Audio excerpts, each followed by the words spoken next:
Okay, there we go. Okay, we are live. We are live. Great. I like sorry guys that I was just a little bit late. Like it's 2 minutes or 3 minutes later.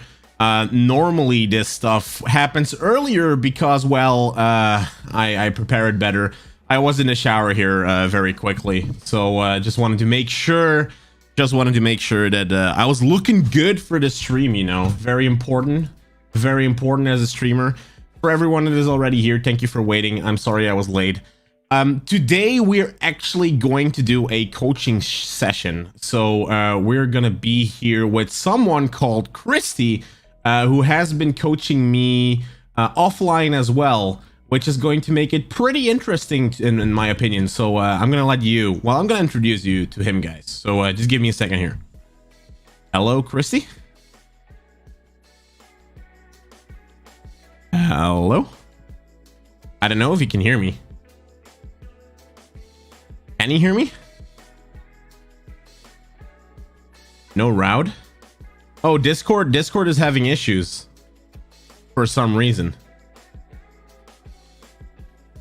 Is Discord down? Please don't tell me Discord is down.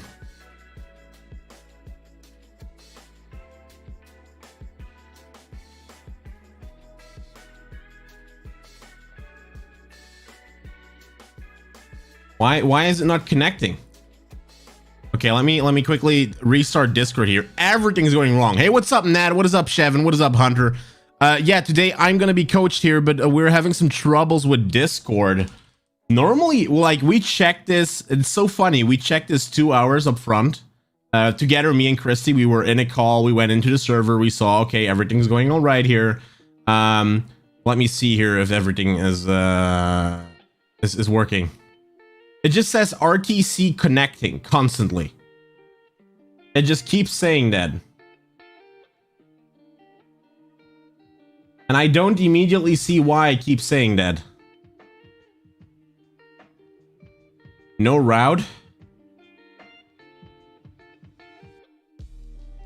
Real-time communication server is attempting to send data, but why is it not sending data? It's so weird. Okay, let me quickly see if there's Discord, if Discord is down.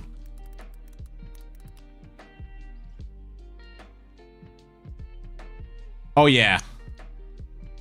There's like a lot of server problems for some reason, as I can see on my screen right now. This kind of sucks. Okay, let me see if I can actually call him directly. Let me see. I don't know if this is gonna work. Hello, Chrissy? Yeah. Okay, yeah. Like for some reason I cannot connect to the voice chat for some reason. And it's funny because we tested it up front and everything worked, right? Yeah, well, I mean, just now. It's super weird. So... Super weird. It must be destiny that is doing this. It has to be destiny. Okay, I'm gonna try one more time, and if it doesn't work, then we'll just do the call like this, if that's okay. Absolutely. Okay. Absolutely. Okay. Let me see here. Okay, I'm connected. I hope Christy can do it as well. Can you try and connect? It's always lovely when all of these streams go wrong, right? I like, for me it is working.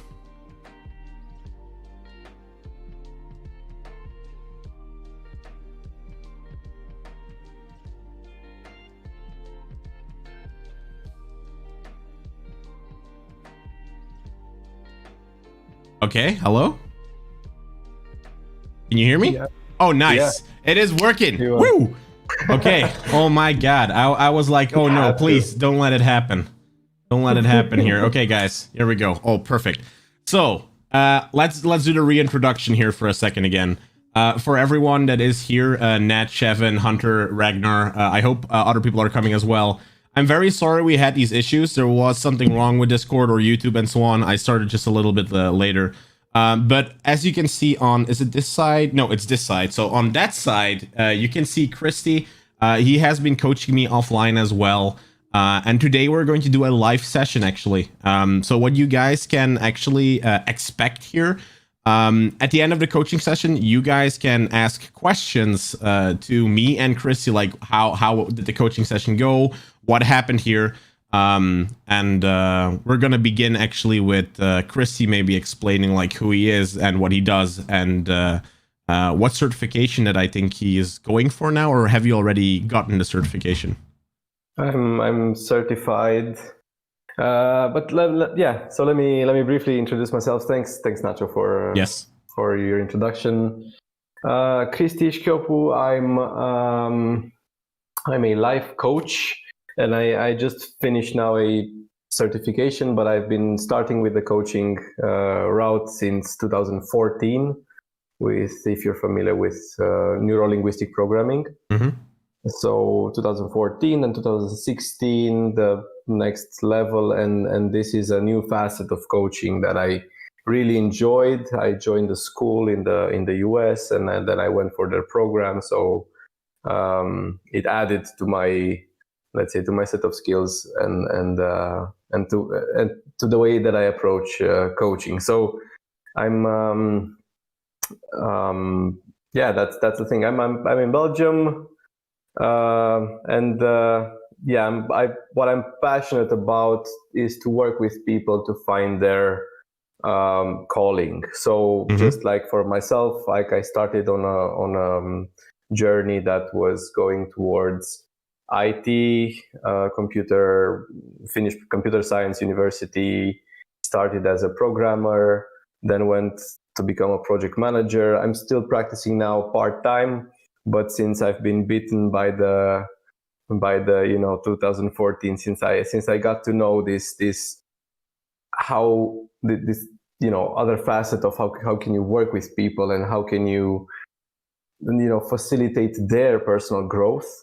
This is exactly what what called me. So I'm there. So this is why I think it's so important for everybody to to try out a lot of things, because I don't know, going out of school, you don't know exactly what's the road you're gonna take. I mean, some of the jobs that exist now didn't exist in a dictionary 5 years ago. So I mean, curiosity is the one thing that is super important to keep on nurturing, and then being open to try. That's what I did. That's how I found for me what works and what's my calling. So these are the kind of people that I would like to work with their challenges, to work with their mindset, so that they can support themselves on this this maybe new life that is different from what they thought they are supposed to do. Yeah. Okay. That's very interesting, and I think I hope the community here also is going to appreciate this, because I think it's going to be a very interesting talk today. What we're going to have. So for the people that are watching, it doesn't matter where that you are right now. So what skill level or like what age you are. Today we're actually just going to talk about a certain aspect, I think, in my life, and then Christy here on my left side is actually going to coach me on all of this. So he's going to ask me certain questions, and then at the end you can ask questions to me as well. So it's just going to be a very interesting talk. So it doesn't matter if you are a coach yourself, or you're like someone who's experienced, or you are just in school right now. It's going to be a very general talk that I hope you guys can appreciate as well. Yeah, and maybe to add something like what's coaching, and probably you've discussed this already, but what you will see as actually is, without me knowing what exactly we're going to discuss, is that I'm going to be asking questions so that we can uncover what goes on for Nacho, if it's a problem or if it's a result we want to get to. So I aim to bring awareness. I aim to show him his mind and how his mind works. And this is the sort of coaching that I'm doing. So there are many types of coaching, all of them very, very useful, valid, and all the stuff. This is called causal coaching, because we're trying to get to the cause of the things that are visible and that are happening.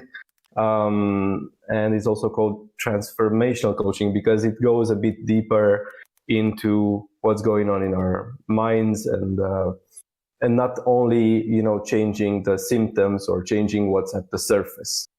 So, but you know, I'll keep my answers, to probably FAQs for later. So, Nacho, when you want. Okay, so before I'm gonna do it, because it's very important, we are all gamers here, or most of us are gamers, and you cannot be a gamer without RGB. So let me just turn on the RGB here in the background first, because now we're actually complete to start kind of the coaching process. So I think something that I wanted to talk about has more generally to do with me as work. Like I'm as a lot of viewers here know, I'm currently struck between two kind of things, which is the whole YouTube stuff and the whole thing of me becoming a content creator, me actually gaming and doing certain content or doing like collaborations with other people, or even like this, the coaching sessions.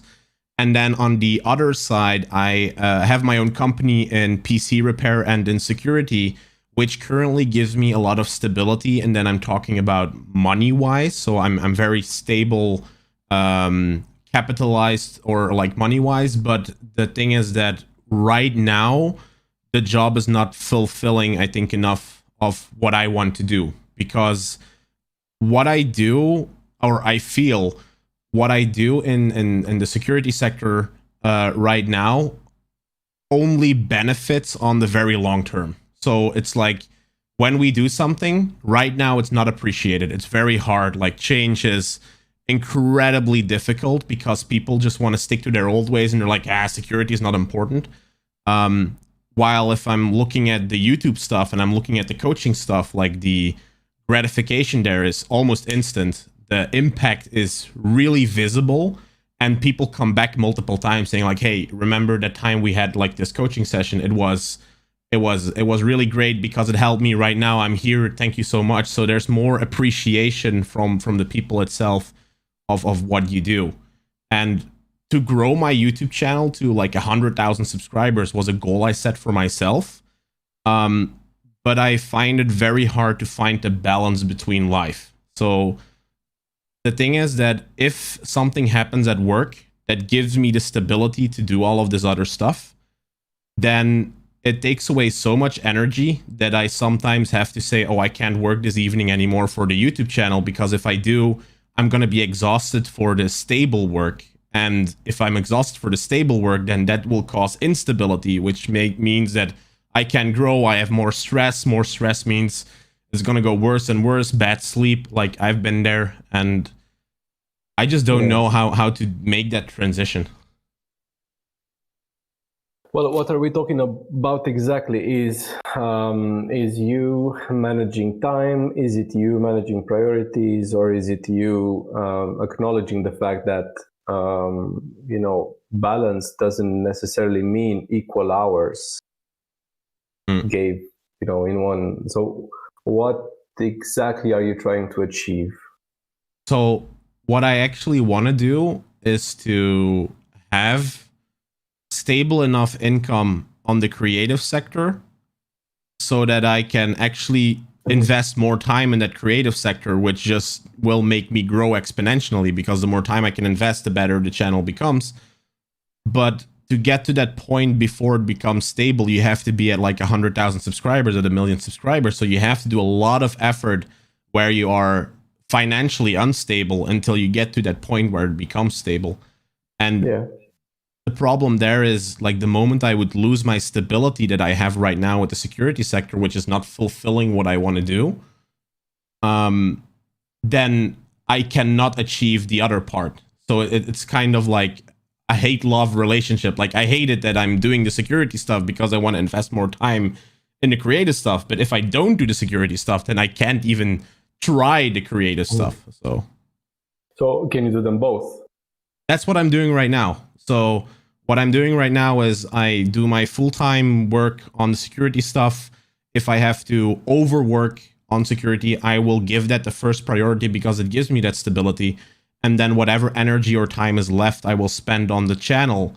But like, for instance, these 2 weeks were very bad for me. There was some stuff that happened at work. There was also my car that broke down. There was also some other stress-related things that caused my life to be a little bit unstable. And then I mean, like, not financially, but more personally. And then I knew that I couldn't work anymore for the channel, because normally a video had to be out in like next week, but that's going to take another week just because I didn't have time to work on it. Yeah, so all of these, I think I understand. And so the thing is, all of these are external aspects, like circumstances, situations. You know, something came up, car broke down, you said, or work. You know, your current work in security needs you more than what you would hope for. So this is what happens on the outside. And what would you say?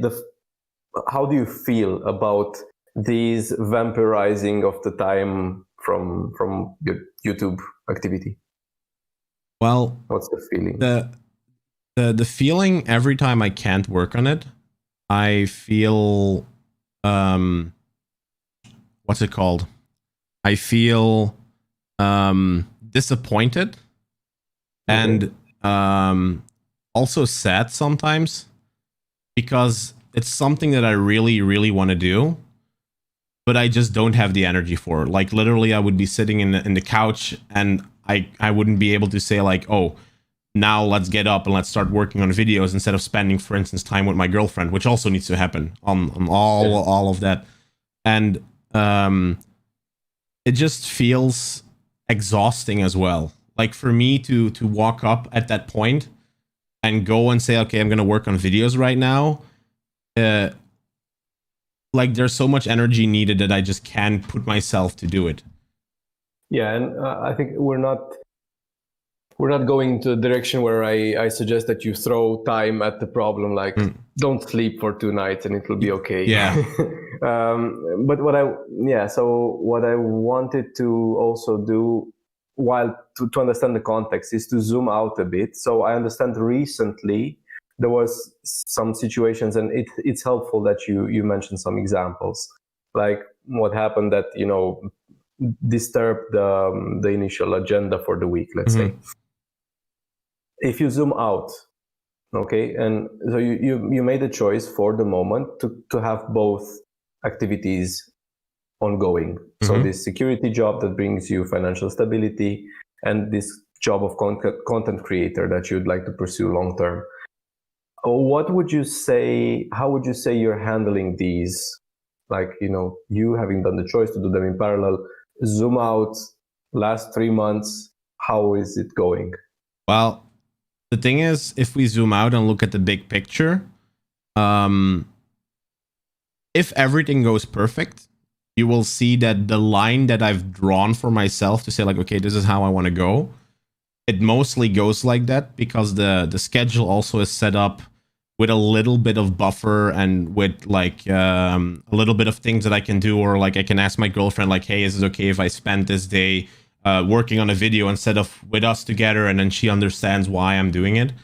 But if it's like a really, really, really week, then it's just like the schedule just breaks down, and then you just have to see like, okay, like the problem is that once that happens, I see that the channel or YouTube channel comes on second place or even third place, and that is also seen in the content or in the length of when I'm going to be posting a video. And then sometimes like someone comes in and is like, hey, when is the new video going to come in? And then I had to say like, I'm sorry, something happened in life and I can't do it. But at the same time, you're also thinking there are hundreds and thousands of channels that do have the time for this and that have posted a video, and then maybe they go there, or and that's kind of stressful. So I hear a lot of things, and again, I think I get the picture. So what you say is that this tends to happen, like this balance between the two activities tends to happen, and for you kind of notice that this goes second or third place, like what you really want to do. Yeah, Okay, and because actually, think, I want to put it on the first place. That's where I want to put it, but... So what prevents you from putting it on the first place? I think it's financial stability right now. No, but okay, let's go back. What does that mean, putting it on the first place? Well, for me, putting it on the first place would be the amount of energy and time I could spend on it, that I want to spend on it. And because today, help me, like, percentage wise, from the okay, sleep time and personal time, it's apart. If you have to split what remains between the two jobs, let's say, yeah, what's the percentage? it's 70% for security, 30% for the creative sector, and that's talking about 7 days, like not 5 but 7 days. Okay. And what do you make that mean? 70% security, 30% content creator. From I would say from 8 to 6, which is about 10 hours. Then you have like a part of personal time, because I need my personal time, which is like 2 or 3 hours, because otherwise I will just collapse and like I wouldn't have a life. Let's put it like that. Yeah. And then the rest of the evening, when normal people do their hobbies or something like that, I'm creating this content because I also see the content creation as a hobby that I want to do professionally. So yeah, but I want to link this to what you said about I'm putting this second or third.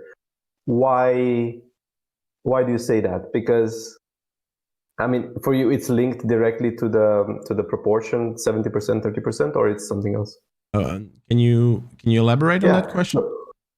So I want to understand if you say it's because 70% is my security job and 30% is my content creator job, that you make this mean I'm putting it on a second place, this content creator.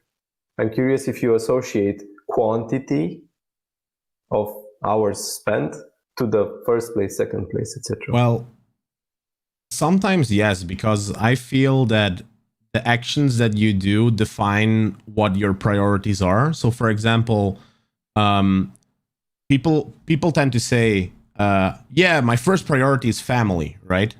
But then the moment something comes up for work or work calls, and they have to make a choice between family or work, and they then choose work because they put their effort and energy and time in work, then family is not in your first place. But it could be in your first place because, you know, if I'm not answering this call, then my family might not have food to eat. So I need to go to work to provide for my family. And like, I can see, I think I see where you're going here, because you want to see like, okay, what is your first priority? Like, I think my first priority is still the content creation, but I'm just not putting enough effort into it as I want to put into it. Yeah, what I want to scratch there is this idea of, it's because sometimes I need to drop my activity on YouTube because job needs me, the paying job needs me.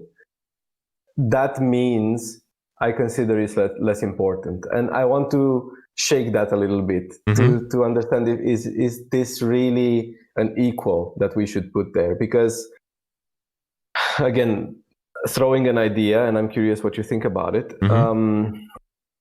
I wouldn't put equal between quantity of time spent and the priorities. Or again, why does you having to tend to work or tend to what happened unforeseen necessarily needs to mean that you're not taking it seriously, or you're not putting it in the first place? Do you see what I mean? Yes. I'm curious why quantity equals. Yeah, it's just like, for me, it's like, let me try and find an example here.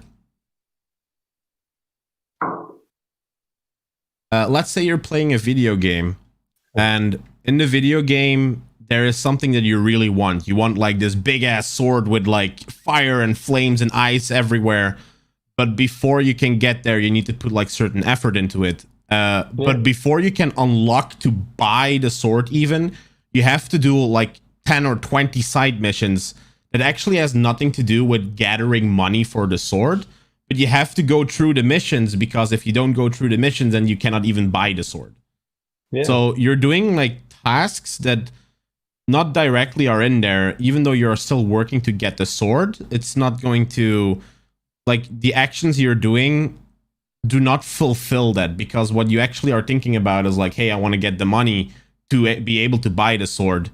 But even if you had the money, it doesn't matter because you have to go through all these missions, right? Yeah, I mean, again, I don't know if I can walk on the same analogy like you did. Yeah, no but problem. If you had to plan the time to spend on these missions, and also plan some time to gather the money for the sword, maybe that's okay. And sometimes you need to be flexible around that. So yeah, that's what I was thinking. But you did a nice, you went somewhere interesting when you were giving the example for the family. So I have 2 kids, okay, and they're very they're little, so they go to kindergarten, and so I basically see them in the morning for 2 hours and in the evening 4 hours before they go to sleep. And I spent at least 8 hours practicing my activity. So would you say my kids, for me, without knowing me, would you say my kids are less important than work? No. Okay. So, and also, again, the job might call me now, or who knows, an emergency. Okay. I want to suggest that as long as this is not every evening I need to drop my family priorities and go to the job. It may happen for surgeons, for, I don't know, firefighters, who knows. But again, I want to suggest that quality time is not equal to quantity of time. So that's a bit on the family thing. Let's go back. Okay, I like that we what I call we knocked on some of the surface to see how it sounds. So what you said is that you feel disappointment. Okay, when things don't go as planned. Okay, what do you think caused disappointment for you in this context? It's like, I think the best way to explain it is you have, let's say you're watching a movie, and when you're watching the movie, it's very clear that the movie is going to go a certain direction. And then at some point, the movie does just something blatantly stupid, and it just goes to another direction. And you're like, where the hell did the story go? You know, like where's the story suddenly? Like, you just jumped off the story because you just wanted to. And for me, it's like having the anticipation or the expectation that you're going to go a certain way that you want to go to. And every single time there's like a tree that drops on your way, or there's suddenly a tornado that just makes you go slower, and you're like, no, I should be able to do this pace if everything went right. And it's just frustrating. And that makes me disappointed, because the moment something like this happens, like Saif here in the chat said it as well, we're 100 subscribers away from 1,000. And those new subscribers that come in every single day, they expect me to post another video, because I have also said like, hey, I'm going to be posting a video around that time, so normally it should be there. And what I don't want to end up with, because the work time is unstable, is that I have to say, hey, sorry guys, I posted a week later. Hey, sorry guys, I posted a week later, because normally in my schedule I already put a buffer. In case this stuff happens. So it's not that I make a schedule for myself that's impossible, but it's just every single time something comes up, like right now, perfect example, we went into Discord, we clicked on the stream, we double checked everything an hour up front. If everything was working, you click on it, it's go time, and what happens? Discord isn't working. Like stuff like that happens all the time. Yeah, but and like you pointed, disappointment is in direct relation with your expectations, you know. So basically, what I'm going to ask you now is what do you expect from your schedule that allows you to split your time between all your activities plus your personal time plus the buffer. So what do you expect from your schedule? Well, I expect from the schedule that I can at least post one video every 17 days. That's what I expect. Because to create a video from a certain quality, it takes 80 hours per video. And that is preparation of the video, writing the video, making sure my story is right, going through it. Like I'm literally writing a movie of 10 minutes, to put it like that. Doing animation, making sure I shoot everything with this camera on the computer itself, doing subtitles, doing social media management. Like everything is in there in those 80 hours. But I know if I want to give the quality that the people expect, like here from the chat as well, I then know that I have to get around those 80 hours. It's around 60 to 80 hours per video. And I've scheduled it so that I know every 17 days I can post a video. But I want to suggest that your disappointment does not come from you knowing that, you know, it's 80 hours, it's something else. It's that these 80 hours sometimes happen to last long, or something happens to your schedule. And this is where I wanted to get, like, your disappointment is not caused by your car breaking down or even your work calling. That's what's happened on the outside. Mm-hmm. Your disappointment is caused by something that you're thinking. And what I think goes on is that you're thinking my schedule should be or everything in life should happen as according to my schedule. Like all the universe should align because I planned it like this. And then when that doesn't happen, then it means, hell breaks loose. I need to tend to this job, so this goes to hell, the YouTube creation. And tell me if that is correct. So you're so I think what I'm destabilized by your schedule going. Well, the thing that I'm hearing from you is that you're kind of suggesting that I maybe put too much pressure on myself, and I can definitely relate with that, because that is as the people know me here in chat and the people I come from a background where I started a company a lot of times. And I know I have to put in 12 hours or 14 hours of effort, or even like sacrifice sleep for it to work out. So I tend to do that. I see that is something that I go through. Like I push through, and I don't care about my health mostly then. But I just feel like maybe, am I getting older? Maybe it's because of that, but it just doesn't work anymore right now. Or maybe the work is too heavy, or I have no clue. But or is it just maybe what you're lacking really, first thing is compassion with yourself, that things can go wrong or things can go as unplanned. So it doesn't mean this doesn't mean that you're putting the YouTube activity on a second because you're choosing to sacrifice those hours. Okay. This is a concession you're making. Like you made that analogy, you have to go through some challenges to get to the sword. So does this mean that you're putting that you could make the conscious decision to renounce to your job, but we're not talking about that here. So we're talking about, what do I do when life throws things at me that shake my schedule? So how would it be that your expectation is for things to go differently than like you planned them? What would that change? Or how would that change? Here's the thing, because the schedule already has things like that in mind. So I have like these buffer times that I can use. And that's perfect. Good. In case something does go wrong. And mostly, if then nothing goes wrong, I can use those buffer times to speed up the process. So it is not like, the schedule is not like, oh, this is a best case scenario. The schedule is literally like, if something would go wrong and I have like a 24-hour, I have like a 12-hour buffer in the whole week, a 12-hour buffer in the whole week.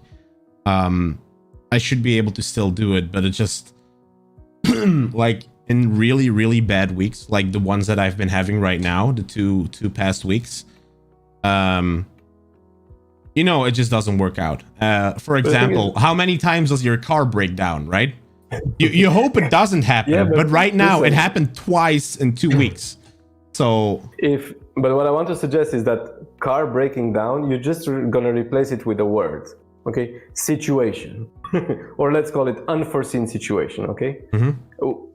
And I want to suggest that this category happens a lot, like someone getting sick that you need to tend to, like internet not working for you to go live, or your computer crashing. So unforeseen situation, okay? And I think what the thing is here, how do you show up in front of an unforeseen situation so that you don't feel like hell broke loose, I might as well throw out the agenda, whatever happens, and then also thoughts of my audience will be disappointed, my audience will go to another channel. Again, we're talking expectations here, so you're anticipating their disappointment. What if you can find a way in which you're sharing, you know, in a very original and very natural way that, guys, these are the struggle of a content creator. Okay, how would that be? So that, you know, so that you keep your audience, or you're showing them honestly that these were the intentions, this is life, this is what happens, you'll grow, and when you're going to do what that would be good content, to be honest. That would actually be very good content. Just like, yeah, so I wanted to post this video in like 2 weeks, but guess what happened? My car broke down. And then after my car broke down, I was like, okay, let's work an extra night on this thing and then get my car the next day. So the next day when I got my car, 5 minutes later, it broke down again. And then, like, yeah, it could be... That'll be a very funny stand-up segment or something. Yeah. But what I want to suggest is that you may want to... So once this unforeseen situation happens, so you tell me, but I think I know from experience that we kind of throw away our calendars instead of just going back to the drawing board and redesign our week. So when something unforeseen happens on Tuesday, we're not going to throw away everything that we planned.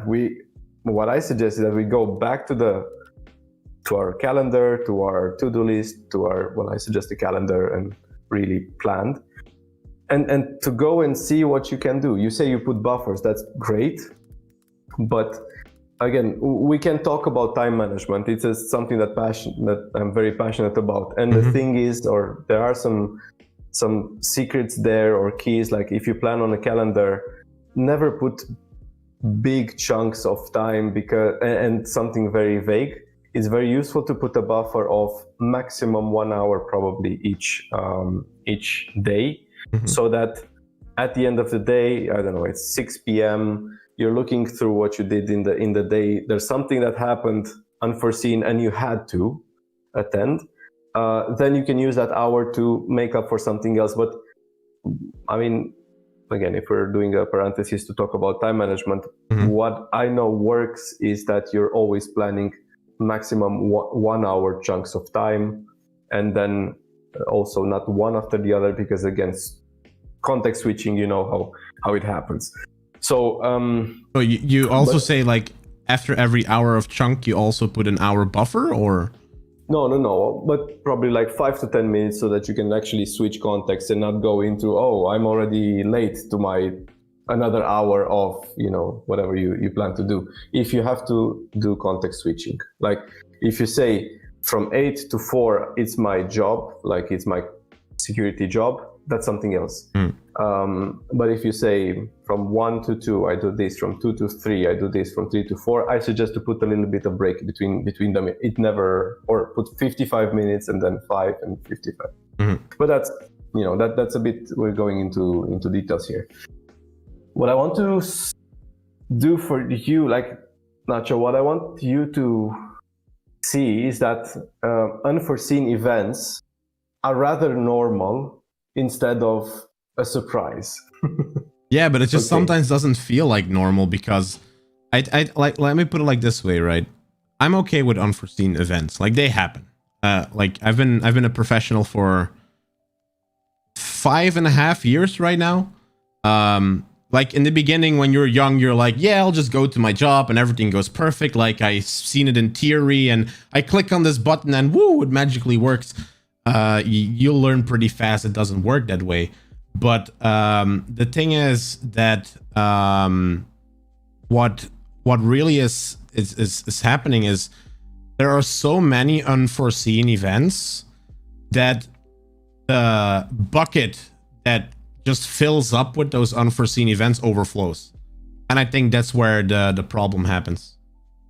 So, but what the problem is probably this makes it harder for you to estimate the time when you put them in. Okay, I think that's the problem, right? Yes. Is it the number of unforeseen events, or is it the fact that you don't know how much stuff will take, and so it's impossible to plan? What's exactly the problem here? Well, the problem is like, it's just, let's say you're again, I'll use a video game example, right? You're a level 25 warrior or something, and you have to fight 10 enemies of level 20. Like, they're okay, and then suddenly there's like one enemy of 25 that comes in as well, unexpected, like, ooh, suddenly there's a level 25 one. I mean, that's okay, but suddenly there's another 25 one, and another one, and another one, and another one, and it's just because they become so overwhelming, well, they just crush you down. Even though you're at the same level, you're kind of expecting, like, okay, they could throw a higher enemy at me here, but it's just, it overwhelms you at some point, like... Because you expect them not to be there. What if you expect that there will be 5 level 25 enemies? Yeah, but that's the thing. I don't expect my car to break down every week, so like. No, but okay. Let's snap, or let's take a shot of that moment. Okay, car broke down. What did you think? I was like, why the fuck does this happen right now? Why does this have to happen right now? I have so much work to do. Like, couldn't you just break down in the weekend or something? Because then if it would have happened in the weekend, then it's okay. But you have to react on it now because the car has to work in case something happens for work or whatever. Car breaking down, you never wanted to. Yeah, so sure, even but on the weekend, I'll challenge you. But okay, so why does it happen now? And what did you feel when the car broke down? On the moment, yeah. When you were thinking, why does it happen now? Well, the first thing, the car broke down the first time. It wasn't really a breakdown, but it was more something that my dad noticed, and he said, like, there's something wrong with your car, you have to check it out now or your motor is going to explode. And I was like, okay, let's check this down. Like, I don't want to die. Like, okay, let's do it. And then the person itself fixed the car, and he was like, yeah, car's good, just come and get it. And then the moment that we got the car, the expectation was there that the car worked. And when my girlfriend turned on the car, all of the lights were red. Everything was beeping, everything was red. The signal turning thing wasn't working anymore. It was just horrible. And we were expecting the car to be there, so the only thing I could think of was, like, we brought the car in, and when we come and get the car out, it was worse. So I was kind of also feeling like, are you a real car repairman? Like, do you actually know what you're doing? That was the first question, but he had 20 years of experience, so probably yes. And the second thing was, like, how are we going to fix this? Who's going to pay for this? Is he going to pay for this? How are we going to prove that it was his fault or not? Because it's an extra cost that comes in. And then after a lot of investigation, we had to bring the car to another car repair shop because we knew, like, he would make it even worse. So for me, it was just a big hassle. And also thinking about, like, if my dad didn't know anything about cars, I would not have known what to do. So I was very fortunate and lucky and appreciative that he was saying, okay, let's do it like this or let's do it like that.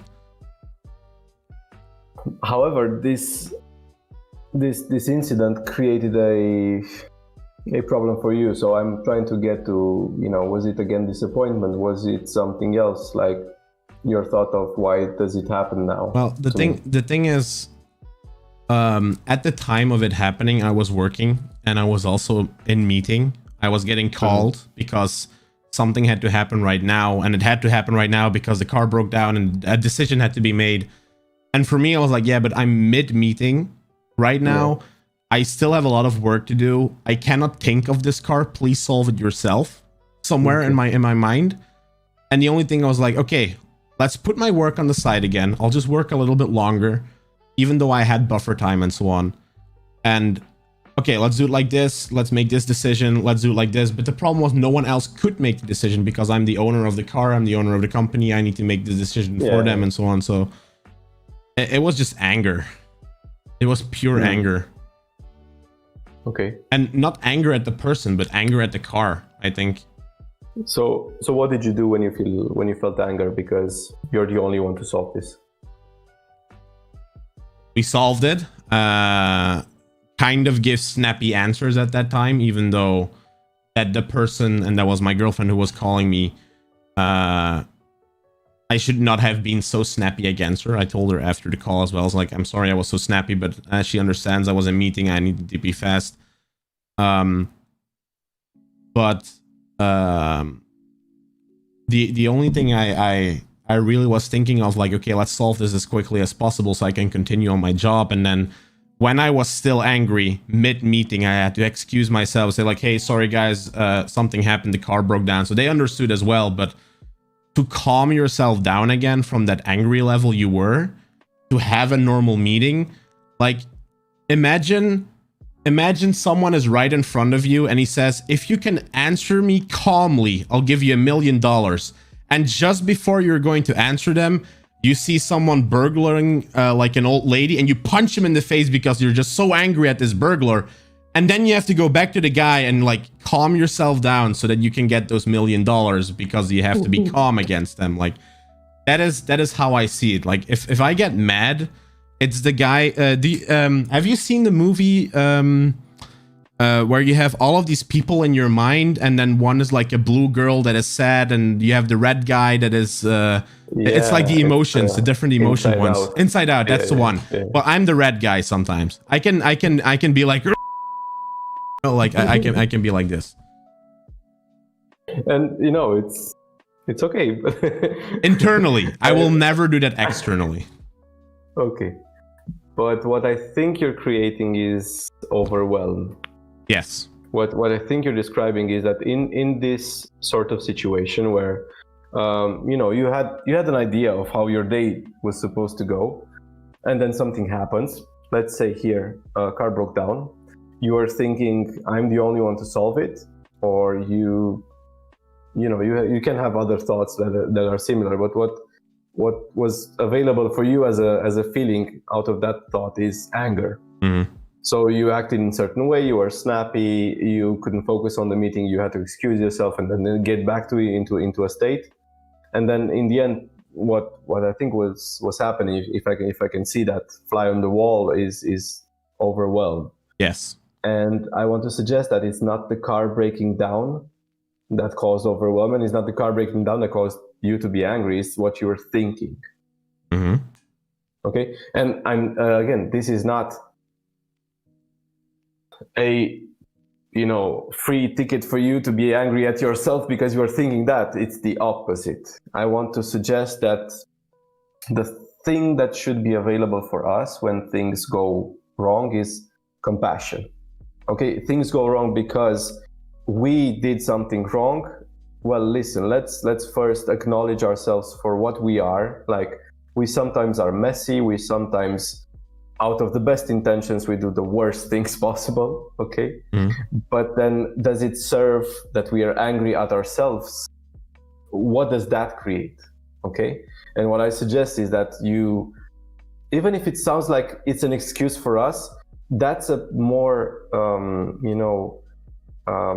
rich ground to build something from than the ground of anger, frustration, shame, bad self-talk and stuff like that. So this is where, in everything that we discussed, first thing, compassion. Okay, something happens, that my agenda looked like that, something happens, I kind of need to scrap that day.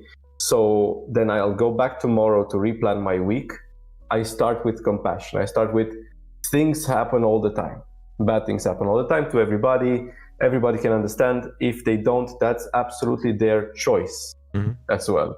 Okay, you're the only one responsible for your feelings. Nobody else creates your feelings, and it's valid for everybody. So it's valid for your girlfriend, it's valid for your audience.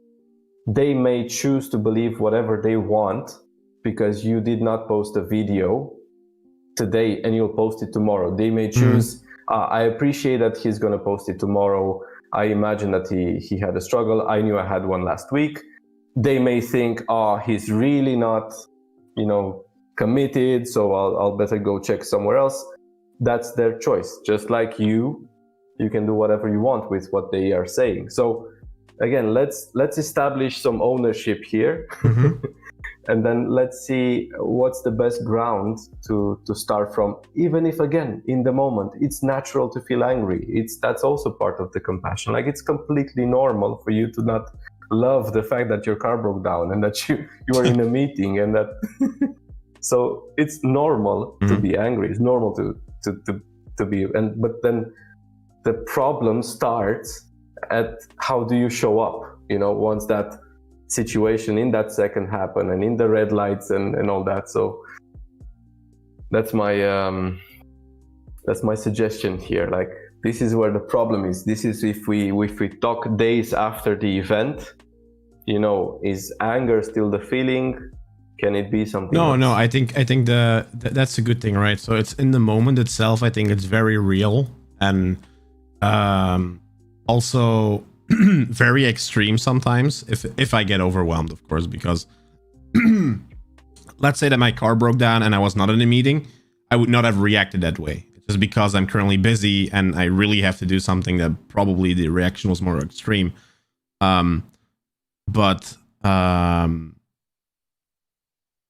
I think I bounce back pretty fast.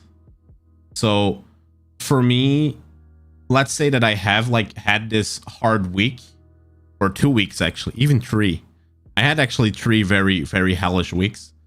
Yeah. It's gonna take me probably somewhere in the weekend where I would normally work that I say, I'm gonna scrap this right now because I really need to take care of the emotions right now so I can bounce back to the level that I want to be on. And then the moment I'm in that stage again, I say, okay, now let's continue to schedule like normally. Like, I need to feel good before I can do something, because if I don't, I know that the content is going to feel that. Suffer.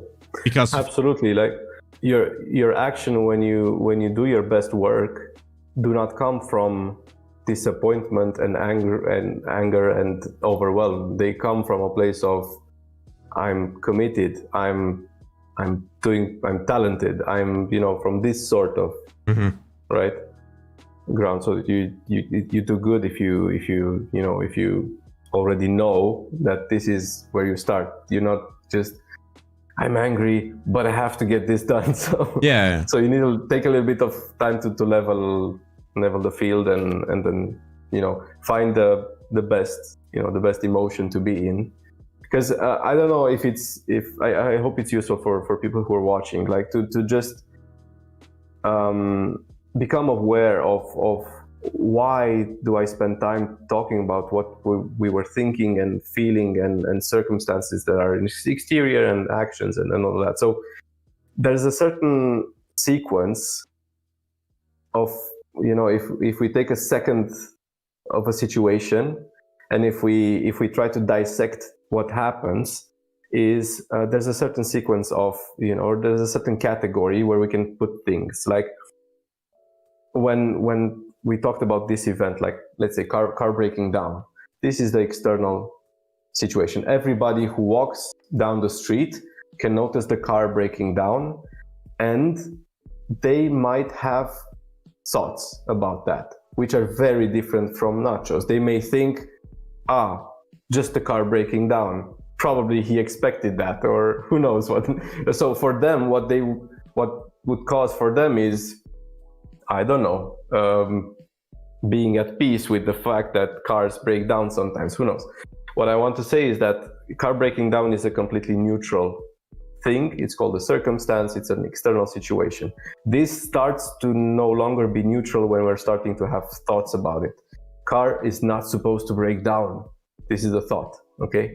So from here, we're starting to feel, we're starting to have vibrations in our body, which, when our thoughts meet our our body, they create emotions. Mm-hmm. So out of emotions, we are acting. We're not acting because the car broke down. We're acting because we think something and we feel something. And this is why we are acting in a way, then in another way. And same as if we are wanting to create a result, like I discussed about a problem, but same for a result. Like, what's the thought that I want to think so that I can create a feeling, okay, let's say commitment, in order to show up the way I want to show up. That is very interesting, by the way. That is very, very interesting. So and it's also, this is not very visible to the eye, so that's why I'm explicitly explaining it here, because in a moment you would obviously think car broke down, bad. That's 2 words, okay, maybe, or 3. So but what really happens if we're trying to sit on it and try to understand, okay, and you can put any sort of problem and try to put it in these categories so that you get the understanding of why did I do such a thing, or what happened in me that creates such a problem, whereas the person next to me had a completely different experience of the whole event, which is the exact same event. Maybe your girlfriend in the car had a completely different out. But I think I can really relate what you say, because, for example, let's keep using the car broke down example here. Let's say that the car broke down and I still had the thought, like, why does this car have to break down? But instead of feeling the angry emotion, I was depressed. Then maybe the depression says, you know what, go to bed, or something like that, instead of just like try and fix it. Yeah, or you felt resentment, or you felt, I think there's a lot of disappointment. I think it's everything you're describing is the class of disappointment. You are obviously not expecting that to happen, and again, that's completely natural. I wouldn't suggest that you would have acted any differently, but what I do want to suggest is that why is this a problem in the overall subject of you handling this content creation work versus security job? So let's get back to this, because this is what's eating you really. Like,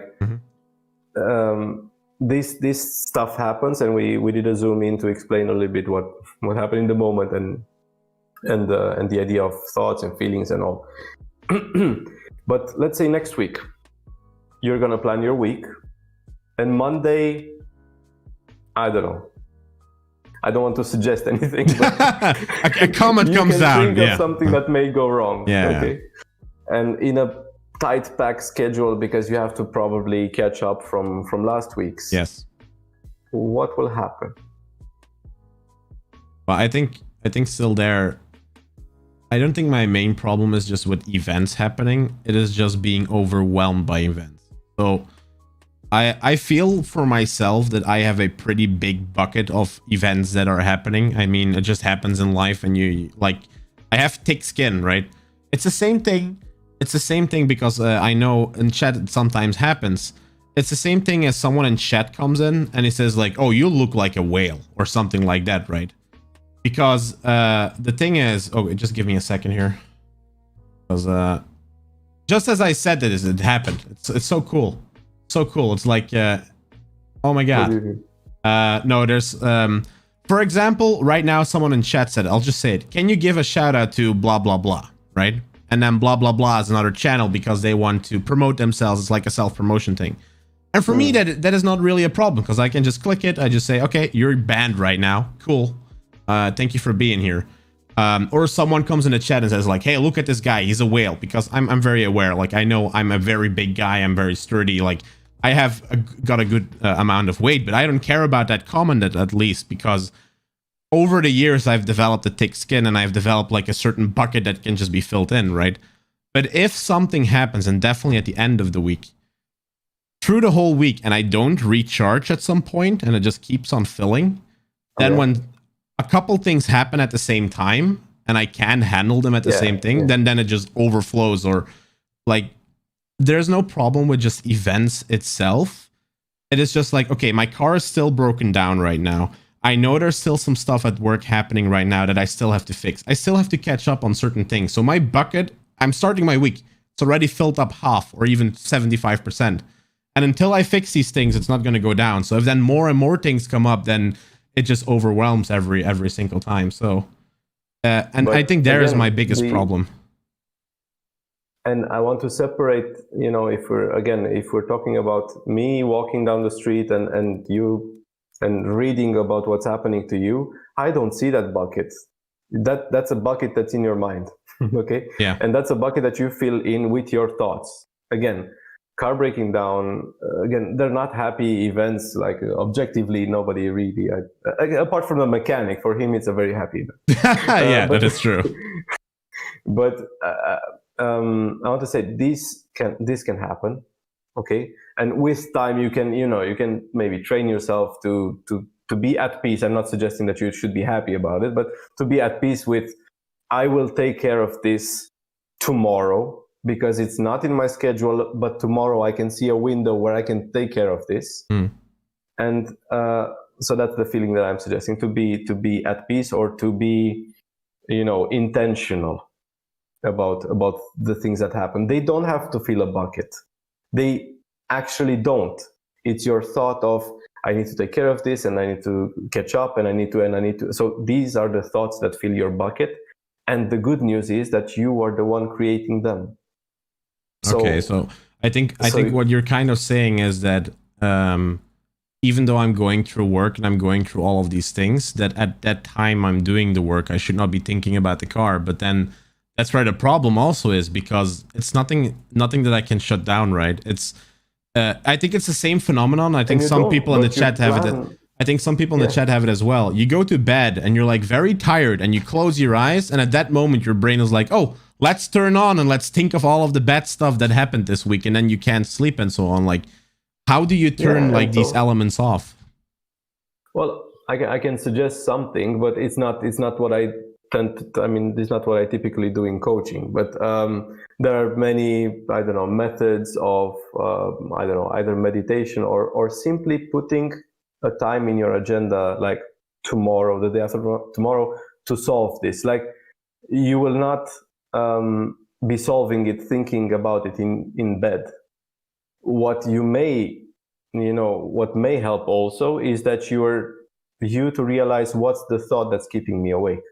It's not your car is in the garage, broke down or not. Your car is not keeping you awake. It's the thought of, I need to take care of this. So this, I need to, okay, let's let it go in a calendar. And so you put it tomorrow, and then, is this still bothering you? Then what exactly? Because you already took the decision you're going to take care of it. What's bothering you? The cars are not supposed to break down. And this is where you can see that, okay, this is not a really a useful thought, but also this is not really true. The cars can break down. Mm-hmm. So this is where either our thoughts are just errors, and then with a little bit of distance we can see them. Like, people are not supposed to insult me over the internet. Mm-hmm. Okay, someone may think that, but then again, this is an error. People can do whatever they want. It's do you believe them? Do you put any values in what they say? This is where it's a bit of a self-thought work. So if I would suggest anything, it's self-analysis of what's really going on in your mind. Like, no external event cause feelings. It's our thoughts about what's happening. And do you have like something that you could follow for? Because right now, it's even though you explain it like, yeah, okay, so you have something happening that gives a thought, and the thought gives like a certain emotion, and on that emotion you're going to act on it. Or even if the emotions play in the background, they might change the emotion you have on the work that you're doing right now. Is there something that we can, or that can be used by me or even the chat here, that how you can analyze it yourself? Because for me, it's easy right now, I think, because you are literally saying like, hey, do you see this? Boink, you just touch it, right? Yeah. And then for me, like when I listen to it, it's like, oh yeah, that's logical what he's saying. Like how am I not seeing this? It's like you open my eyes to something different. But how do you do that self-analysis? What I suggest is that you do the next thing. You write things down. You write down everything that's in your head about a certain situation, okay? You may fill up pages. Sometimes maybe it's just a paragraph. Out of that paragraph, you would separate. You separate the facts from the thoughts. Like this is an exercise that can be done in schools, I think, starting with age 8, if I'm not mistaken. My wife is a teacher, and she's doing debates and debate exercises starting age 8, and they have to separate facts from opinions. So biologically, we are able to separate these. So this starts to help us when we're trying to see that external events or that our thoughts are not universal truths. Like cars are not supposed to break down. That's a thought. That's not a fact. So already, and then when you know it's my thought, I have the option of thinking it. I have the option of choosing another thought, because again, we can create as many as we want. I have the option of not believing it as well, because again, I do not say or think that I can control my thoughts, but I can control if I believe them once I'm aware of them. I might repeat, so because it's a bit. Yeah. So, with time, you can get intentional about your thoughts. Like in a situation like you had, I think we call them wise people. Wise people would act differently. Who knows? Because their take on their opinions, their attitude toward this sort of problem is, listen, I have 3 years to live. I had a great life. I don't care about cars breaking down. But that's their thought, okay? Mm-hmm. So we have our own thoughts, okay? But first we need to be aware of them. The way you are aware of them is that you put what's in your mind on paper, so that you can actually see what's going on.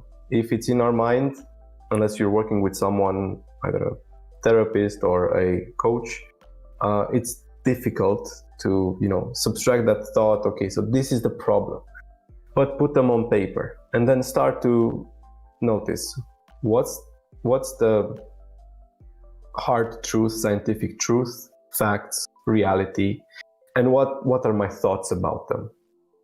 And this is where, again, thoughts are optional. We create our thoughts, and this is where we have the power. We do not have the power of fixing cars so that they never break down. But this is where we have the power to think something else about the car breaking down, and so that it's no longer a problem for us. And again, you can choose to say, car broke down. I don't have your button to censor me, but you can think something bad. I'll do it. Okay. And then you can say, and I'll handle it. Okay, where's my schedule? I'll call my garagist, and then I'll schedule something for tomorrow. Done. And now I can go on with my work, or I can shout in a bag, and then go on with my work. So separate thoughts from facts, and then see what the problem is with our thought. Is my thought false? Is it just unuseful? Okay. Or am I believing what I'm being told? I like your example about the people insulting you in a chat, because it's so typical of somebody said something and that caused something, that I felt. They didn't cause that. It's because either we believe that to be true, or because we didn't expect from that person. But again, that's our thought. I didn't expect from him. And like you say, sometimes it's completely neutral. You couldn't care less, because I don't put any value on what they say. or I have a thick skin, or Yeah, whatever you want. but here's the thing there again, right? It's like it indeed doesn't put any value on me. Like if there's a random person that comes into chat and that says something, and let's hope it doesn't happen again right now. Now I say it. Like that person will stay neutral for me. It's just sometimes it does hit you, even though that person is still neutral. The fact is they're saying the same thing that all of those other people have been saying as well, but why does this one hurt just that little bit more? Like, is something that happened this week? Am I feeling down for some reason? Like, why is that? Yeah, and I want to suggest that the answer is in your head. Like I don't know, but if you put on paper what's on your mind, or if you just be honest with yourself to say it's the 10th person who said that in 2 days or something, and it's not the exact same thing, but I want to say, you know what's going on. If you're honest with yourself, you know what the problem is. So sometimes it's just, realizing, oh, hold on, so I'm believing these people when they say that, even if I'm saying I don't. Yeah, but I know it, right? I know it, right? So it's the thing is, I know it, but that for example, that I'm not the fittest person, and that I'm just gonna say it. I am fat, right? I know that, but and again, that's a circumstance. Fat is not a circumstance, but if you put kilos and body, whatever, so that's a circumstance. That's something we can't change like that. You can change in time if you want, whatever. But opinions and thoughts and beliefs about your weight, this is where it starts to get farther from neutral, because weight is neutral. Weight is a number, and I think that's a book, but weight is a number on a scale. What you think about that is becoming an experience, and starts to have feelings, and starts to have actions, and starts to create results for you. So for me, my weight can cause neutrality, can cause disappointment, because I think something about it.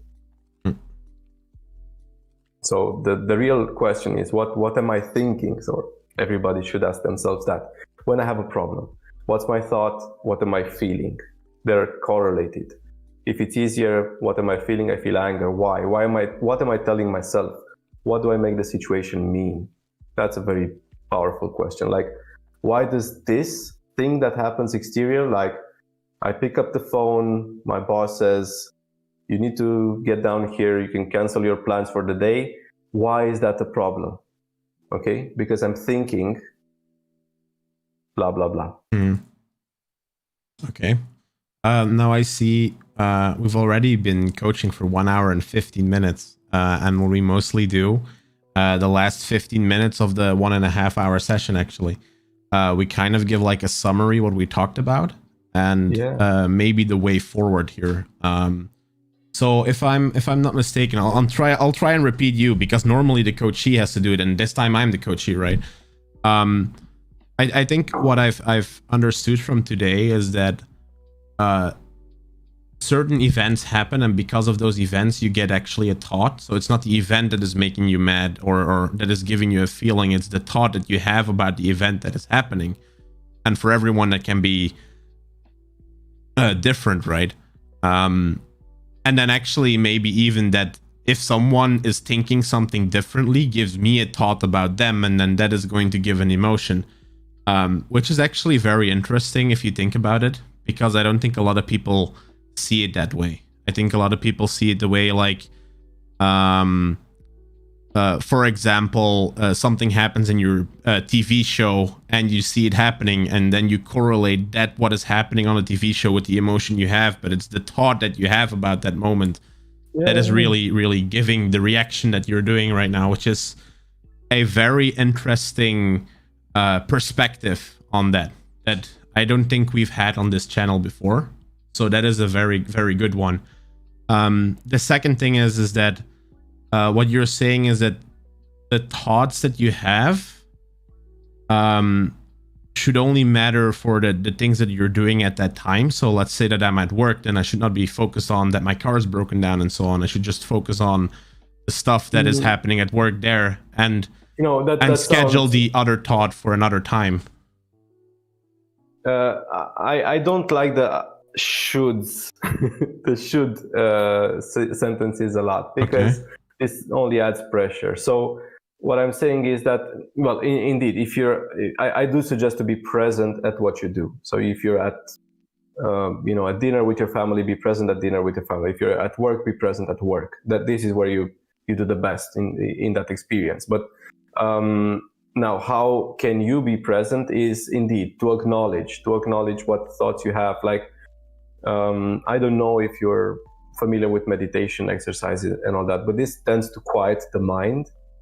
And what you do in meditation is that you pay attention to the sensations in your body, and also to your thoughts, to everything that's happening with you. So just by paying attention, it tends to quiet them down, just like with kids. so just putting them on paper, okay? I think this is the one exercise that I would like to suggest. Like, next week, whenever something happens, not only to you, Nacho, but if people are listening, like, just do the exercise of putting on paper what's going on that creates noise, and notice what happens. So just that. I don't want to suggest what's going to happen, but just be curious about what happens if I wake up, I feel already tired because I need to do that, I want to do that, I need to do that. Put that on paper and then see what happens. Okay? Yeah. So instead of like having the thoughts in your mind, you're like, just write it down, and then whenever you need to do something, just don't think about it and consult what is on the paper. Yeah, I mean, it doesn't mean you won't have them in your head anymore, but spend a bit of time to put them on paper, and then just look at what you wrote, and then either you go into some deep analysis if this is something heavy, like, it's been days, I cannot focus, let's see what it is. But sometimes it's just, I need to clean up, and sometimes. And how would you do the cleanup? Is just writing it down, or? Yeah. So that's really like hygiene of the mind, if you want. In the morning is very useful. Sometimes you can create your to-do list for the day if you haven't planned it, a week in advance. If you want, I can spend 5 minutes to suggest how I'm approaching time planning and what happens in these scenarios, because a bit like you, I do have a part-time job, and I do have this activity of coaching that I'm launching. So, and I do have a family, and I do have unforeseen events. I can confess for that. So, and yeah, as well. So I can spend a bit of time, if you want, 5 minutes to talk. Yeah, sure. Like we have 10 minutes left, I think. Okay. Well, 10 minutes left for the summary, right? Because after the summary, the questions come in, and I just know from the chat that I've been seeing here, one of the biggest questions I think is here that Mr. Nachito here also says is, yep, it happens to me as well, that I can't go to sleep because just the thoughts are still there. And maybe, I don't know if the 5 minutes you're talking right now about time management might even include that question. I can answer to that. So the thing is, what thoughts, and this is where maybe let's be again a bit creative and think that those thoughts that keep us busy, they need attention. So what if we were paying attention to them with compassion, not with the thought of they shouldn't be there, they shouldn't keep me awake.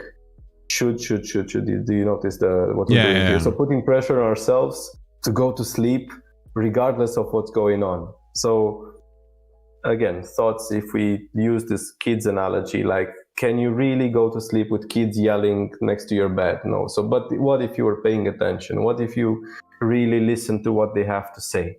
And then maybe it can translate into an action, like this thought of, I haven't called my mom in 5 weeks, and it's going on. Maybe you take the decision to call her the next morning, or just to send a message, and then you'll probably be able to go to sleep.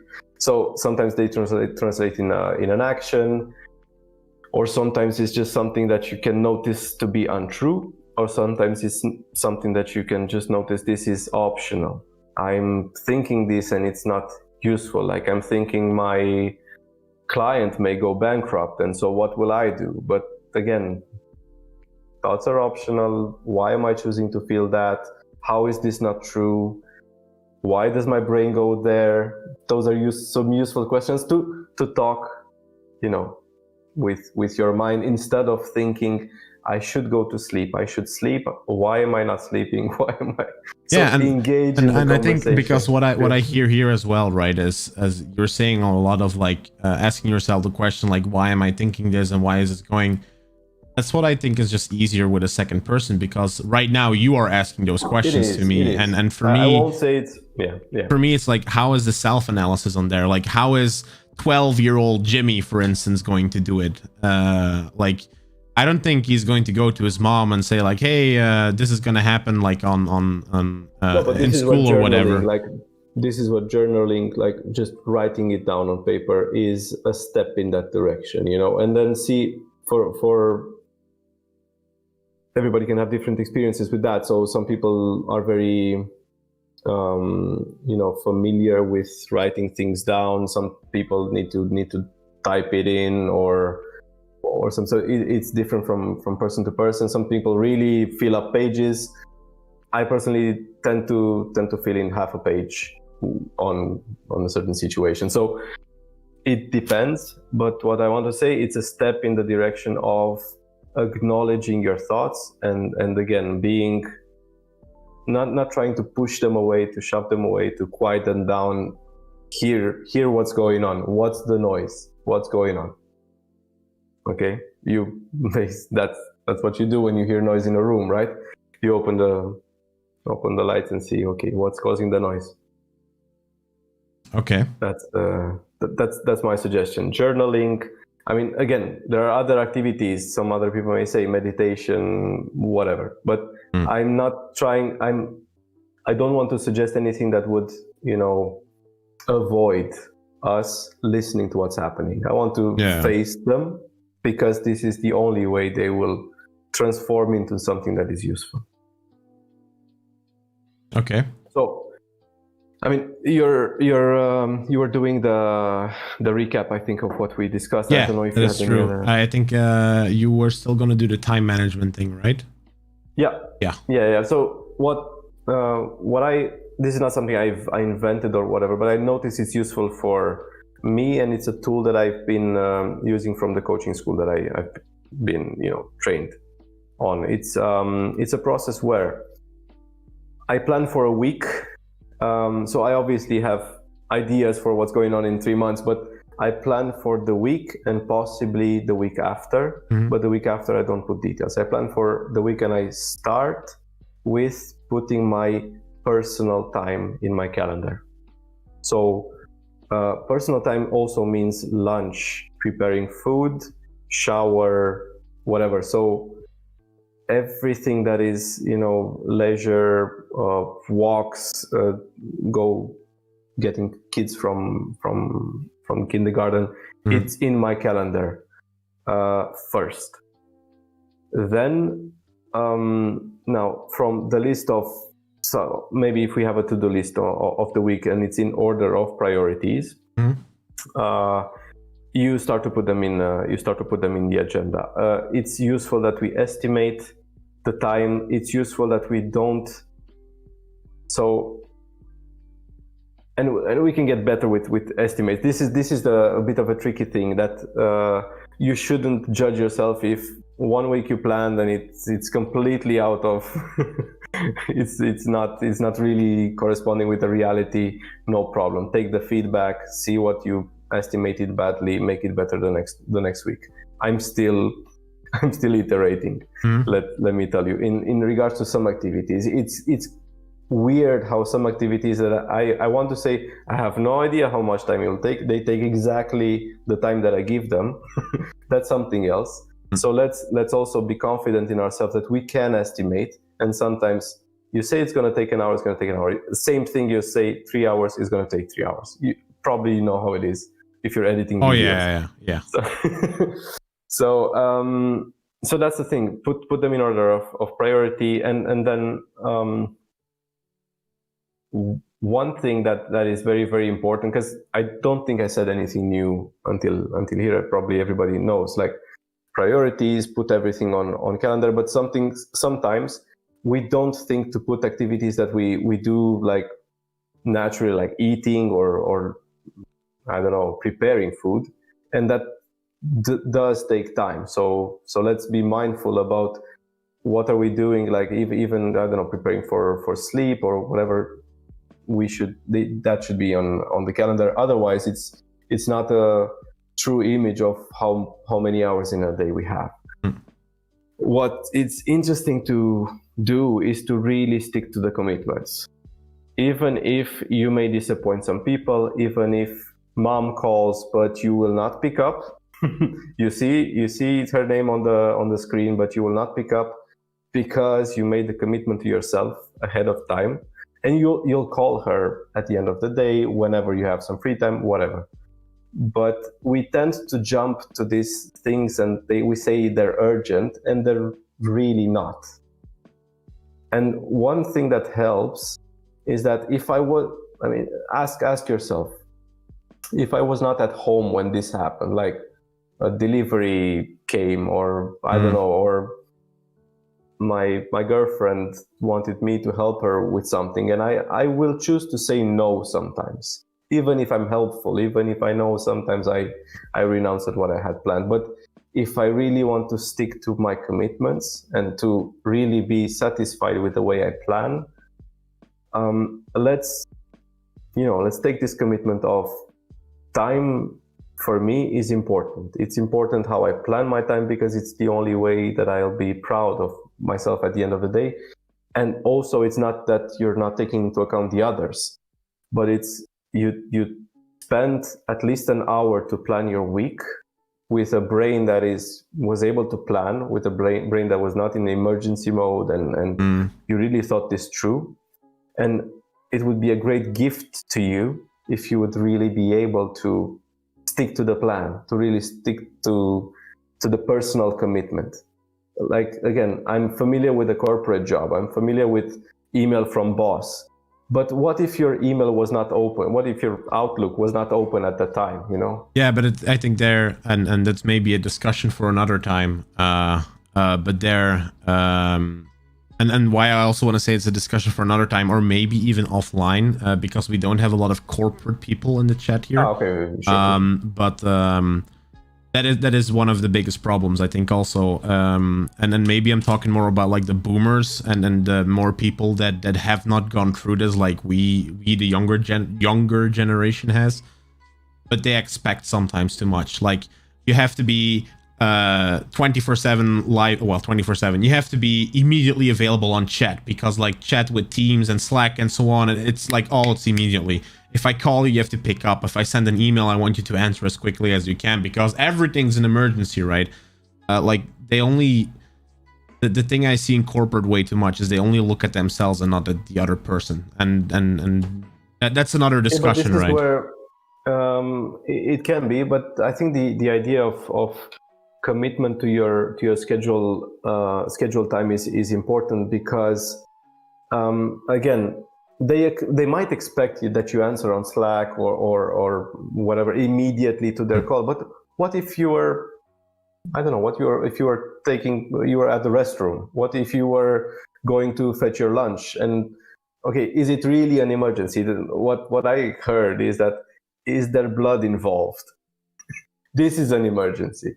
Otherwise, I'll answer in 2 hours when I have a half an hour of buffer or whatever. So, okay. Because context switching is the killer of productivity. So that's true. So if you planned, I have 1 hour to focus on something YouTube, and then boss calls, do I really need to answer? And I'm not saying not to attend to your job, but can it wait 30 minutes? Yeah.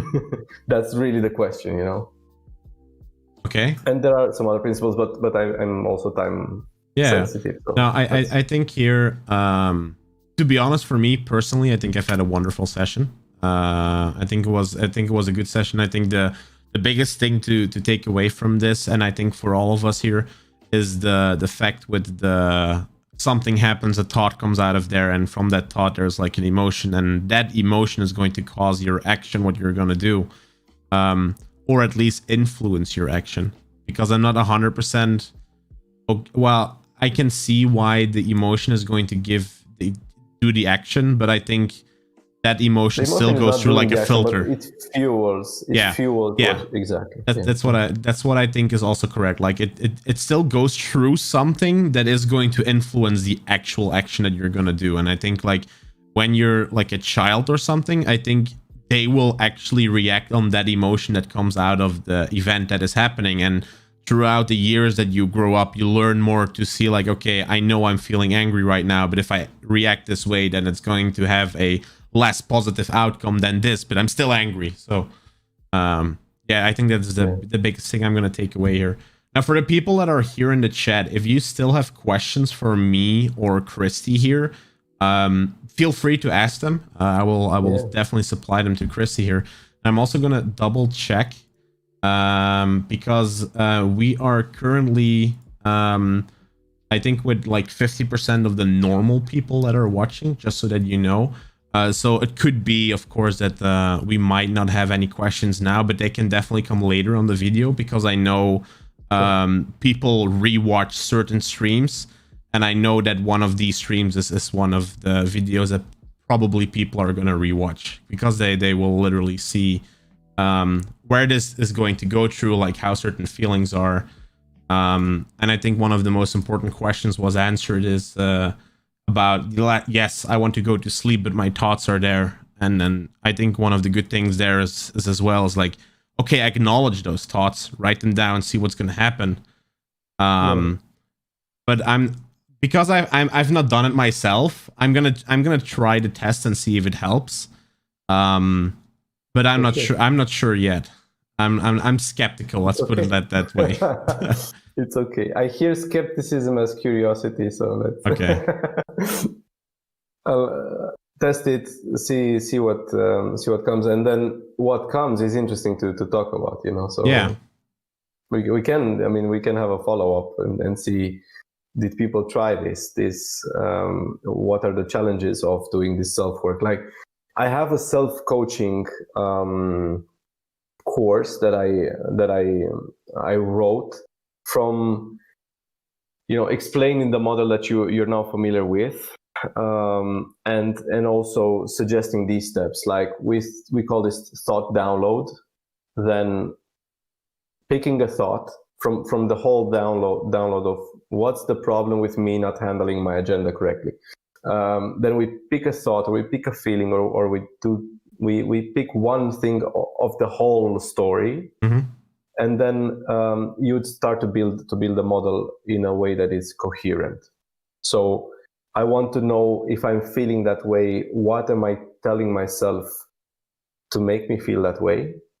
And out of that feeling, what am I doing? And what's the result I'm creating? And so I want to gain that awareness. And this is super precious. So this is what I described in a manual that I'm translating it now, because I wrote it in another language, but I'm translating it in English, and I think it's a super useful tool. And I just described it here, so it's not a secret or anything. But I think just us being, you know, aware of what's going on is really we're far in the process of solving what's going on in our lives that we don't want. What is useful as well is to practice attitudes that we did not grow up with, like compassion towards self versus beating yourself up, or really everything in the area of acceptance, or of being at peace with the fact that things are imperfect, with the fact that humans are imperfect. This is where, you know, it creates a little bit of discrepancy from what we see on social media, on movies, on the way our parents taught us that life is.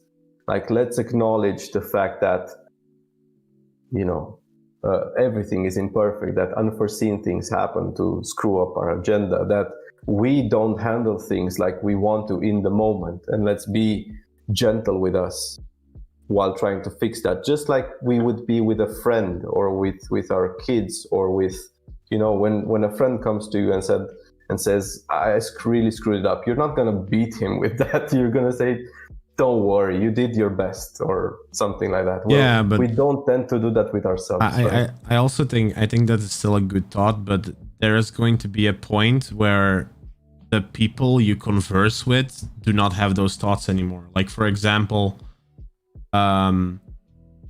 let's say that in your professional field that you are in right now, like for me, I'm 5 years in that field, I have a certain experience. At some point something would happen, and then they said like, yeah, but you have 5-year experience, like how did you not see this coming? Like where was that? And actually it might have been a thought. Yeah, again, it's a thought of them, right? But they are not gonna true. But they are not gonna be compassionate with you there, and the only thing that you could say there is like, hey, sorry, like I couldn't do anything about it, like I'm very compassionate with me, sorry, I did that wrong, I also want to take my responsibility for it. But they're still gonna be mad at you, right? So these are two models. What's going on for them? They think he has 5 years of experience. Their feeling is reassurance. Their action is, I'm not gonna double guess his opinion. So something happens. He said, then their thought becomes, despite that he has 5 years, he made a mistake. Yes. Then the feeling is angry. Mm-hmm. Then they say things and do things, and this is their model. Your model is, they said something about my 5 years. What's your thought? That's the question for me to you. And maybe the thought is, I really disappointed them, I'm not good at my job, something like that. That creates something that we don't want. And then, okay, on the spot you do what you can best, but then it really becomes a problem if you really think about it to be true after the moment. Like if you really think, oh, I'm really bad at my job, I was not supposed to do this, I have 5 years of experience, etc. You may choose to think something else about what they said. Okay, you may choose to say, I understand the reaction, they were disappointed, and I'll do my best. But this causes in you something else then. I don't know, frustration, sadness, guilt, whatever. Yes. Do you see what I mean? So they're not creating in you anything. They're saying words. Factual, neutral, or let's say interpretable words. This is where you start to take it in as a subjective experience, as your own. When you think something about what they said, you may think they're right, you may think they're gonna fire me, you may think I'm bad at my job, or you may think something else. You may think, I understand their reaction. You may think this is the best that they could say in the moment. I understand them, they're human, I'm sure they didn't want to say that. Or you can choose what you want to think. Okay, well, I think that summarizes a lot as well. And I think it's a good last example to give. I'm sorry if it's too much. No. It's good. It's good because that's the thing, right? We have a reason why we don't do 2-hour sessions, because at like 1 hour and 30 minutes, people start to lose focus, and I start to lose focus because I know that for myself. And that's good why we go into the summaries, because once you go into the summaries, then you're telling stuff that you've already been told. And now I think that last example of having someone else having a thought, you actually having a thought, it's because they did a certain action and you have a thought about that action. Like I think it's very interesting there. This is not easy to see, right? This is not easy for us to realize. I think even the reason why it's not easy to realize is because it just happens in split seconds. It's literally like this, and it already happened, right? And I think I want to suggest that once you heard this from me, that you're gonna be having another experience or perspective about it. Like at least you're gonna know there are some things happening here. This is not one, I'm not obliged to borrow their feelings. so at least to have that awareness, even if you're not going to dissect it in your mind in that split second, just like you say. Yeah, I just think what is gonna happen right now for me personally. I don't know how the rest in the chat here thinks, but the beginning of the next months, and it's gonna be months. 100% sure it's gonna be months.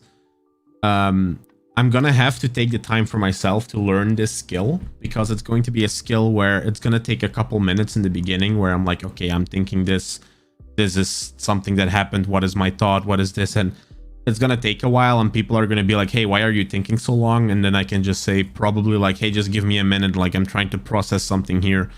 And then probably depending on how more and more experience you have on it, it's just gonna go faster. That is how I think it's gonna be. And what I find weird is like stuff like this, that it was never learned in school. That is what I find so weird. Yes, and there's like I even find it more important than religion, to be honest. Like we always had religion. The only thing we did was we put in like a VHS tape and like the big TVs in the big rooms, and we just watched Breakfast Club for like 2 hours every single time. That's what religion was for us. And I think if instead of religion we would have had things like this, where, okay, do you know why you're reacting this way? I think the world would have been better off, or at least make people more prepared. I mean, I think this information can come at ages that are, probably not at 7-year-old, but a bit later, and like 12, 14. I think there it would be perfect to can kind of understand what is happening. Yeah. But then it's also, maybe it's what's useful to know is that it comes at the right time for everybody, because I want to suggest that maybe if I heard these things when I was, in my 18s, I don't know, maybe I wouldn't have believed them, or I wouldn't have had the focus for them then. So I think they come at the right time for everybody, just like with many things in life. Sometimes, I don't know if it happened for you, that you heard something and then you just chose to ignore it, and then you heard it 5 years later, and then it was the best idea in the world. So sometimes it depends on where you are in your life. As a child, it's like, sleep? No, I don't want to go to bed. And now when I'm an adult, I'm like, I want to sleep, but I can't. I have to work. So yeah, that's the best example there. I agree. It's something useful to know, and just notion. I don't believe that everybody should be a coach or whatever, but I do believe that these things help, and just paying attention to ourselves helps. So I encourage anything in that direction. I just think it makes a very great impact, because right now I think also what you've done, well, right now you have impact on me and 8 other people that are in the chat here, and then also probably the people that are going to be rewatching this entire stream, and just seeing that is the impact you have there. And I think also the appreciation is just much bigger than the normal things that I'm doing right now. And that is why I still want to go through this coaching side. Just have the like how I want to say it is, right? Because you as a coach can have impact on a person, and then that person can have impact on other people. Like your impact as a coach just gets multiplied and just goes up exponentially the more people you talk to, and I think that is just a wonderful thing. And what I find weird, because I've seen, I don't know where it was again, but in Belgium there was a job listing of what jobs are really not there anymore and should be a bad decision to go to school. Was coaching was up there, like it was in the top 10 of do not do this job. And I'm like here, like sitting here like, why wouldn't you do it? There's no one doing this stuff and it's so important. And I just find it weird sometimes.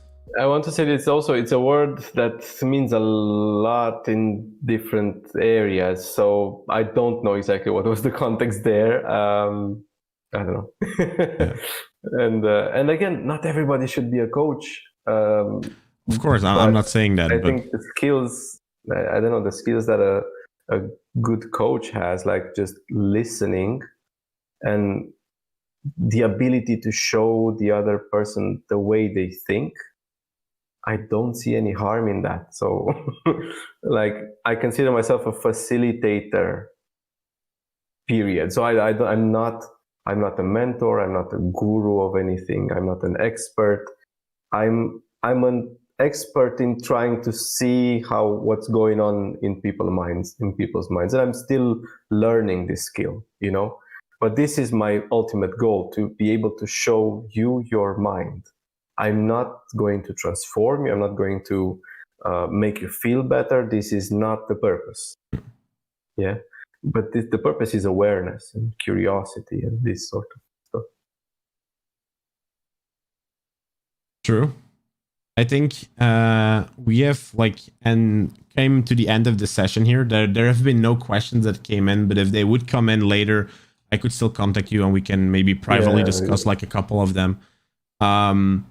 I think also maybe in the future that we should do some more sessions. I don't know if we are going to do them live. I'll just look at the feedback, what they said, and see if they like it or not. Because this kind of session that we did right now is the sessions that I do want to grow on this channel on Wednesdays. Because I find them personally very, very interesting. To have discussions with other coaches, but also coachees. But we're going to see where this is going to go to. I have no clue yet. So it was a new try, and we'll see. Thank you very much for the opportunity to talk to you and the community here, Nacho, and hope to see you again. Yeah, I think the only thing that we should end with is: are there maybe any credentials that I can put in the chat if people want to find you in case they want to have a session with you privately, maybe? Yeah, I don't know. I'll send you my website, and you have everything there. It's in English and Romanian. What is the website? And I'll go there right now. Ascendo, ASCENDO. Yes. .be. Ascendo.be. See here. Oh yeah, I can see you. Okay, I'll put it in the chat. One remark as a security professional: you should put an SSL certificate on your website. I will, because I don't have a payment Stripe thingy, and I think they require that, so I'm working my way through. You see here, I'm gonna clear the data. Yeah, there's like no. There's like I can see like your connection to the site is not fully secure. And that is a reason why. I know it's secure, but I don't know exactly what they use behind. It's just a button that I had to click in the hosting platform. Yeah, normally, because you can have like a self-signed certificate, but that is something important also for Google. Just the first thing I look at: does it have a certificate or not? Listen, we'll talk. Yeah. Okay. Well, thank you for your time. Thank you. Bye. Bye. Well, guys, for me personally, that was very interesting. I don't know if anyone else is still here right now in the chat, but I do would like some feedback. Like, did you like such a session where like a coach is coaching me, where you can get more insight in who I am and how I want to grow this channel? I think that is very important for me to know, because I personally liked them, because also the content was over me. Like, I had a lot of value because the coach was coaching me in this part.